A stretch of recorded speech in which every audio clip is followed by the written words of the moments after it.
Maya Estianty kondangan ke Yerusalem, gaya glamornya disebut mirip Bunda Korla. Maya Estianty baru-baru ini menikmati perjalanannya ke wilayah Yerusalem, Israel. Tak sendiri, Maya Estianty terbang ke Israel bersama sang suami, Irwan Musri. Maya Estianty dan Irwan Musri bertandang ke Yerusalem untuk menghadiri pernikahan rekan mereka. Maya Estianty tampak hadir di pesta pernikahan tersebut dengan gaun berwarna ungu.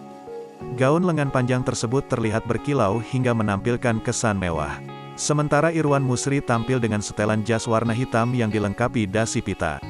Maya Estianty berpose di samping mempelai pria. Sedangkan Irwan Musri berdiri di samping pengantin wanita. Di slide kedua, Maya berpose di samping Irwan Musri.